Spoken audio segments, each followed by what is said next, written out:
Assalamualaikum warahmatullahi wabarakatuh.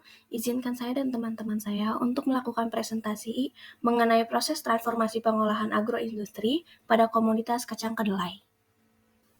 Sebelum itu, mari saya perkenalkan dengan anggota kelompoknya. Yang pertama ada Salma Zivana Viva dengan NPM 52, yang kedua ada Eugenia Edistanoki dengan NPM 73, yang ketiga ada Veronica Karinahan Ninda Putri dengan NPM 76, yang selanjutnya ada Marcella Valentin dengan NPM 79, dan yang terakhir ada Gibi Giovanni Surbakti dengan NPM 87. Yang pertama-tama saya akan bahas adalah mengenai karakteristik kacang kedelai. Secara umum, karakteristik kacang kedelai memiliki kadar air dengan rentang nilai 8,67 sampai 9,95%, kadar abunya sekitar 5,15 sampai 5,36%, kadar proteinnya sekitar 30,33 sampai 36,49%, kadar lemaknya sekitar 15,91 sampai 25,11%, dan karbohidratnya sekitar 26,98 sampai 35%. Selanjutnya adalah pohon industri kacang kedelai. Kacang kedelai dapat diubah menjadi pangan fermentasi, yaitu hasil pangan yang harus dilalui oleh fermentasi terlebih dahulu. Contohnya adalah tempe, kecap, dan tauco.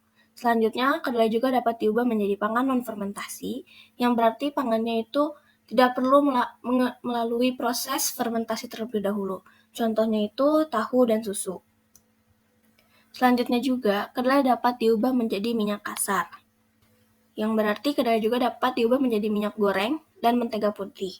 Minyak kedelai sendiri itu merupakan salah satu minyak yang paling banyak digunakan juga loh.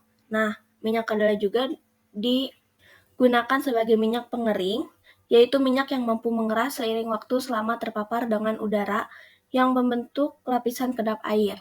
Nah, selanjutnya kedelai juga dapat diubah menjadi lestin.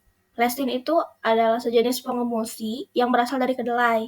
Nah, pengemulsi itu adalah zat yang membantu mencampurkan dua zat atau lebih yang tidak dapat tercampur dengan baik. Contohnya itu minyak dan air.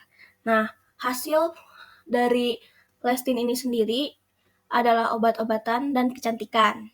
Yang terakhir, kedelai itu dapat diubah menjadi bungkil atau istilah lainnya adalah pakan ternak. Nah, bungkil kedelai sendiri itu dapat sebagai suplemen protein dan juga sumber energi yang di metabolisme. Nah, bungkil kedelai sendiri diproduksi sebagai produk sampingan dan ekstraksi minyak kedelai. Nah, berikut ini adalah akan dipaparkan mengenai proses pembuatan dari produk yang dihasilkan dari komoditas kacang kedelai. Proses pembuatan tahu dilalui dengan tahap perendaman, tahap penggilingan, tahap pemasakan, tahap penyaringan, tahap penggumpalan, dan tahap pencetakan. Di sini ada gambar proses pembuatan tahu dan hasil kedelai menjadi tahu.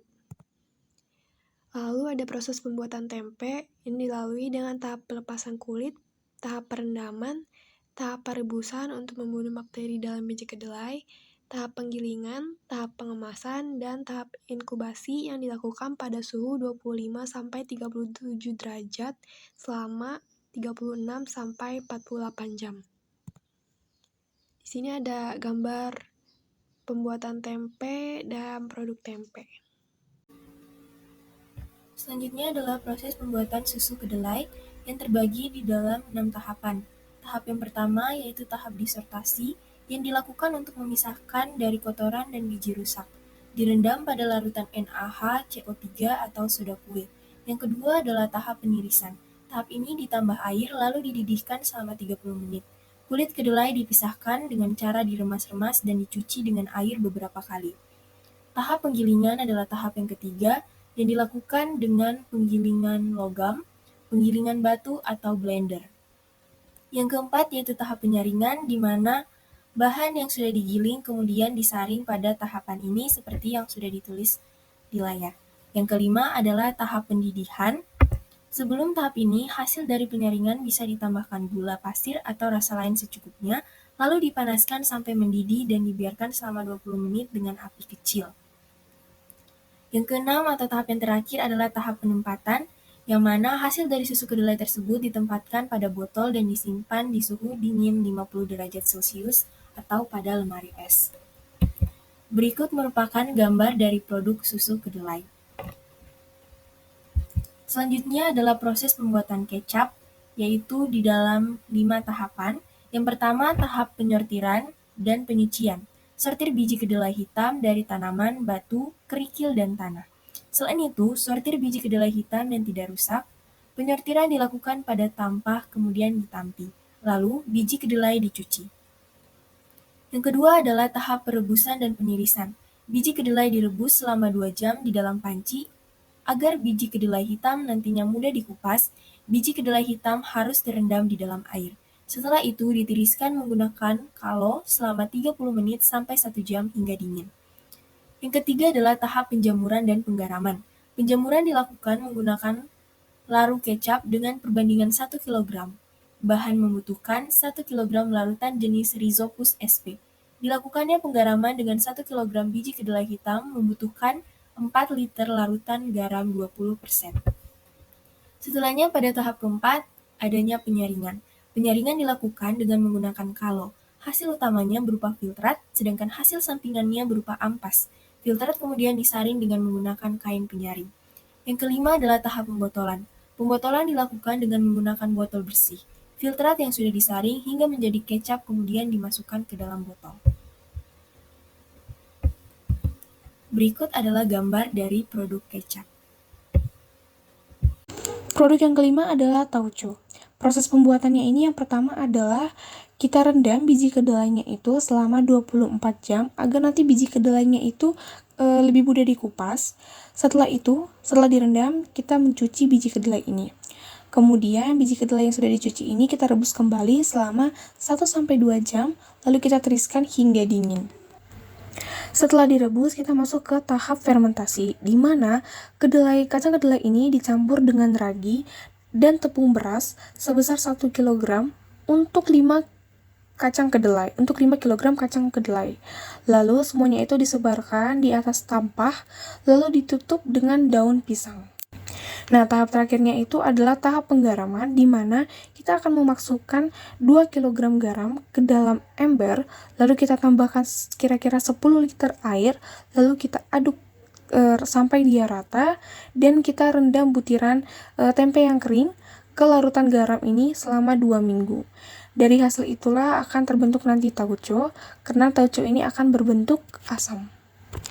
Nah, berikut ini adalah hasil tauco yang sudah jadi atau yang sudah diolah kembali. Produk yang keenam atau juga produk yang terakhir ini adalah oncom.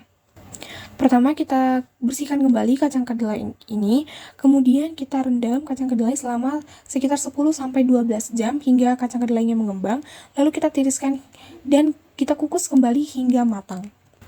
Nah, masuk ke tahap penggilingan. Nah, di penggilingan ini, giling kasar kacang kedelai hingga berbentuk bungkil kacang kedelai. Nah, ditekan bungkil kacang kedelai ini untuk menghilangkan kandungan minyak dalam kacang kedelai tersebut. Lalu kita cetaklah bungkil kacang kedelai kembali. Setelah dicetak bungkil kacang kedelai ini, kita rendam ke dalam air yang matang selama kurang lebih 7 jam sampai nanti berubah menjadi serbuk oncom. Nah, serbuk oncomnya inilah kita simpan ke dalam keranjang bambu supaya airnya itu meresap ke bawah dan kita diamkan itu selama semalaman. Lalu setelah kita mendiamkan selama semalaman, kita kukus serbuk oncom sampai lunak, lalu kita cetak menjadi bentuk persegi panjang, dan kita diamkan kembali cetakannya ini selama kurang lebih 12 jam. Nah, tahap terakhir adalah tahap fermentasi, di mana kita taburi oncom dengan ragi, lalu kita alasi, serta kita tutup potongan oncom dengan karung serapat-rapatnya, lalu kita tunggu sampai tumbuh jamur di permukaan oncom. Nah, kira-kira seperti itu proses pembuatan dari oncom, dan ini adalah hasil atau gambar produk dari oncom yang telah diolah. Selanjutnya kita membahas mengenai analisis SWOT dari komoditas kacang kedelai. Pertama yaitu kekuatan atau strength. Kacang kedelai ini memiliki nilai gizi yang tinggi. Dan yaitu kacang kedelai juga mengandung protein serat, lemak sehat, dan isoflavon, sehingga kacang kedelai merupakan sumber nutrisi yang berharga. Kacang kedelai juga dapat dijadikan sebagai bahan dasar untuk produk seperti tadi, tahu, tempe, susu kedelai, dan oncom yang sudah dijelaskan oleh teman saya sebelumnya. Nah, kacang kedelai juga memberikan peluang bisnis yang menjanjikan bagi para petani karena banyak cara untuk menjadikannya sesuatu bahan pangan yang baru dan bermanfaat. Tanaman ini juga ramah lingkungan dan memiliki permintaan yang terus meningkat. Nah, tapi seperti yang kita ketahui karena kita menganalisis SWOT, nah tidak hanya kekuatan, tanaman kacang kedelai juga memiliki weakness atau kelemahannya. Pertama, keuntungan dari usaha pertanian kedelai itu dipengaruhi oleh faktor seperti kondisi cuaca, ketersediaan sumber daya manusia ataupun alam, dan serta regulasi terkait penggunaan organisme hasil rekayasa genetika. Kedua, memiliki kerentanan terhadap serangan hama dan penyakit yang dapat mengakibatkan penurunan hasil panen merugikan dari segi keuntungan. Ketiga, beberapa orang dan tidak sedikit orang yang beberapa orang tidak menikmati rasa khas dari kedelai tersebut dan bisa menghambat popularitasnya di beberapa pasar. Nah, yang keempat, kedelai mengandung zat-zat seperti asam filtrat, enzim inhibitor tripsin yang mengganggu penyerapan nutrisi tertentu dalam tubuh manusia. Dan yang kelima, yang terakhir, karena ada zat-zat tersebut seperti asam filtrat, enzim inhibitor, nah kemungkinan besar orang-orang pasti mengalami alergi terhadap kedelai, sehingga dibatasilah mengkonsumsi kedelai tersebut, atau dibatasilah mengkonsumsi makanan atau pangan yang mengandung kedelai. Lanjut kita menuju ke opportunity atau peluang dari kacang kedelai. Pertama,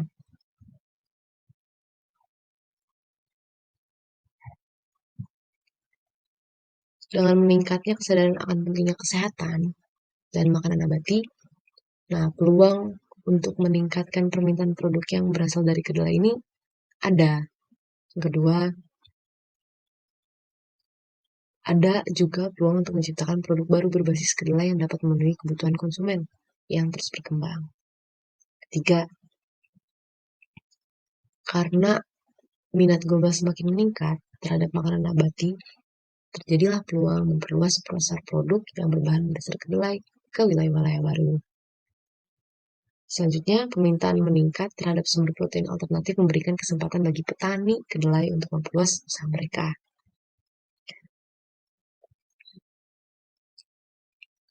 Dan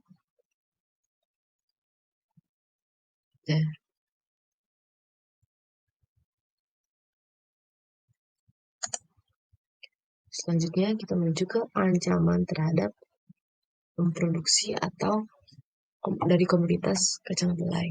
Pertama, kacang kedelai melibatkan persaingan antara kacang kedelai.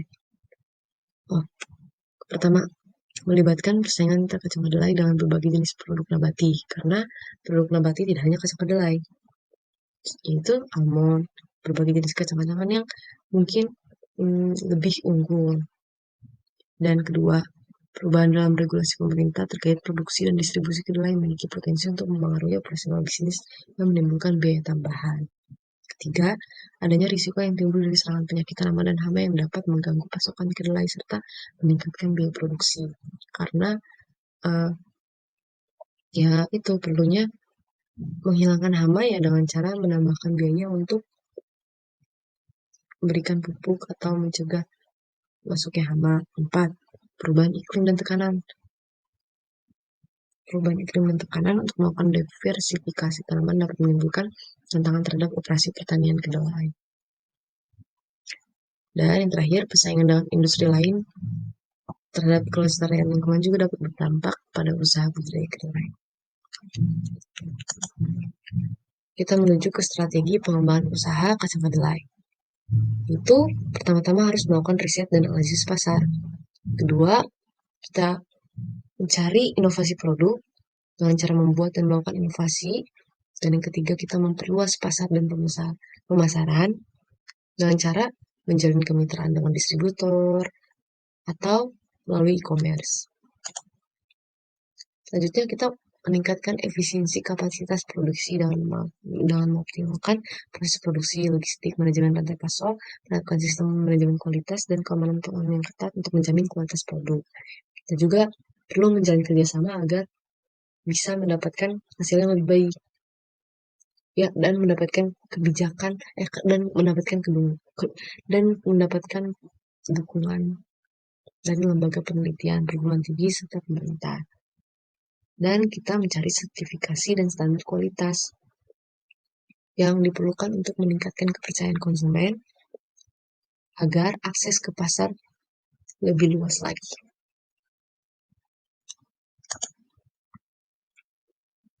Dan dari presentasi kami ini, kami mendapati beberapa sumber yang sudah kami lampirkan. Baik, sekian presentasi dari kami. Baik, presentasi kami sudah selesai. Mohon maaf sebesar-besarnya apabila adanya kesalahan perkataan yang tidak sengaja ataupun sengaja diucapkan. Sekian, terima kasih.